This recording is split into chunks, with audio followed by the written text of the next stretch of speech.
Hey Buffalo, Mr. Morris just dropped his paper. I got it though. This is interesting. This is something happened for the first time today when we did our videos.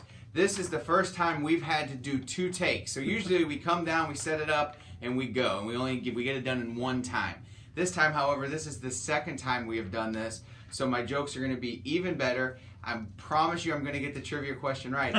The iPad died when we were filming it, so we are doing it again for a 2nd time. So it'll be even better for you guys because we're well rehearsed. Now, this week, guys, we have a lot of great things going on. First off, 4th grade is going to be map testing. They'll be map testing Monday through Friday. Okay, 4th grade, we know you're going to do your best. You guys have worked incredibly hard this year, so make sure you just put forth your best effort, and we know you'll do fantastic. Secondly, I want to talk to you a little bit about is patience. We have 11 more days of school that we get to come to school and learn. And in that 11 days, we're going to do a lot of fun things within your classroom and then also as a school.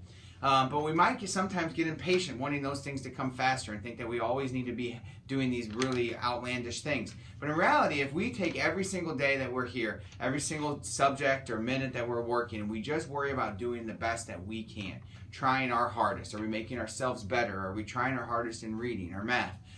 What you'll find is that these 11 days you'll go by really fast because you'll be active, you'll be doing things, you'll be learning, and then we'll do all those fun things that's involved in there too. Okay, so this week I really want you to take the time to realize whatever it is that you're doing, to do it the best you can, to try your hardest on. Okay, all right, Mr. Morris, go ahead and ask me a trivia question I have never heard before. I've never heard this trivia question before. We should also know in our first take we had some real great witty banter about how we dressed alike again today. Oh, we are dressed, yes. So we'll kind of gloss over that. But anyway, the trivia question. Yeah. So Beerbaum Elementary opened in 1962. I want to know how many students were enrolled that very first year in 1962. I'm making it a little easier on her this time. A, it's multiple choice. B, he's already heard the question, so hopefully. But I will say that while we were getting the 2nd iPad ready to go, we had some spirited debate about this question. So I'm anxious to get what your guys' thoughts are. So the trivia question is, how many students were enrolled at Beerbaum in 1962? I've got 3 choices. Was it 199, 304, or 1,107? Think about that for, I guess, a little longer. I've got a couple birthdays, not a whole lot of birthdays this week. V and Sadie, Antoine McGee, Kenneth Steger, Anessa Janonovich, John Lewis, and Tiana Fan. Happy birthday to those guys. Events this week. One of my favorite events of the year as a former 5th grade teacher. 5th grade party is on Wednesday. You guys are going to have a great time on that. Thursday, music club, you guys are meeting. And then Friday, I don't think we mentioned our background. We didn't. In the first video we did. Yeah. The second one, no. We're standing in front of the DARE logo because Friday is 5th grade DARE graduation. Congratulations to those DARE graduates. And as Dr. Birch mentioned, 4th grade, I think you mentioned it, it's all blurring together since we've done this twice now.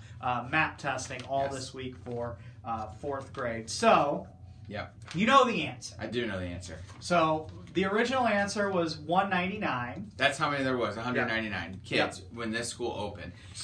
And I just want to say, he's going to say another fact in a second, and I don't believe it's true. He says he found it somewhere on the internet, so it must be true. So there's also a statement out there that said by 1967, so 5 years later, Beerbaum's enrollment had swelled to 1,107. That was what Dr. Birch and I were debating. So I don't know if it was true. I was still a long way from being born. Kids, here's a little perspective for you. That would mean if you took all the kids that we have here right now and then doubled that, that's how many kids that would be. I don't know where you'd put them. So my challenge is, if anybody out there has a grandparent or knows anybody that was at Beerbaum in 1967 and can tell us just how many people were here, please reach out to us because I would love to know how many people were here way back when. All right, my jokes. I have 2 jokes, and they're both really good. And they were really funny the first take. I'm sure they're going to be even funnier this one. Why was the baby strawberry so upset? You want to know something? I honestly don't remember the punchline. That's how great the joke was. That's a good joke then. The baby strawberry was upset because both of his parents were in a jam. That's right, the jam. That was really funny. Because jam, you make strawberry jam, like you put it on toast. That's exactly what you do. Here's the other one. Is how much did it cost the pirate? He wanted to get his ears pierced. He wanted to look nice and swashbuckling. So he wanted to get his ears pierced. How much did that cost him? I do remember this one, but I don't want to rob Okay, you. I'll say it then. About $1 an ear. A buccaneer, because they're called buccaneers, about a buccaneer. Swashbuckling good time. All right, Beer Bomb Buffalo, let's have a fantastic week. Remember to always be the nice kid.